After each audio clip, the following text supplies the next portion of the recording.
আচার্য চাণক্য ছিলেন সামাজিক ও নৈতিক বিষয়ে মহান বিশেষজ্ঞদের একজন।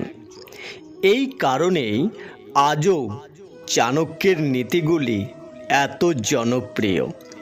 চাণক্য নীতিতে শত শত নীতি বর্ণনা করা হয়েছে এবং এই নীতিগুলি আপনাকে অনেক ঝামেলা থেকে বাঁচাতে পারে।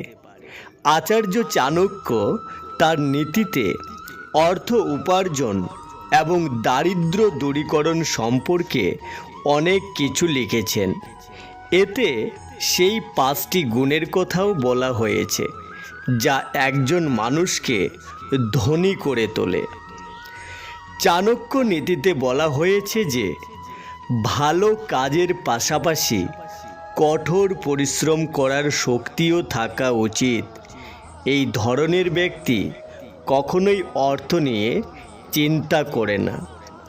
চাণক্য বলেন, যারা তাদের ভবিষ্যৎ নীতি গোপন রেখে কাজ করেন এই ধরনের লোকেরা অবশ্যই ধনী হয়।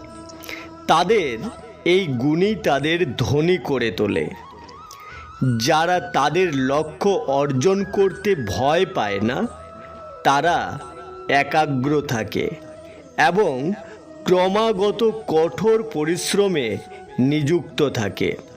এই ধরনের লোকেরা কখনোই অর্থ নিয়ে চিন্তা করে না। তাদের কাছে টাকা নিজে থেকেই আসে।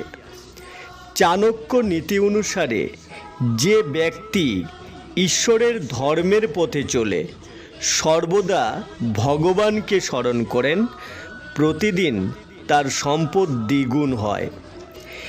একজন ব্যক্তির জন্য পরিশ্রমী হওয়া যেমনই গুরুত্বপূর্ণ একইভাবে ধৈর্যও এই গুণের অধিকারী লোকেদের জন্য একটি মহান গুণ।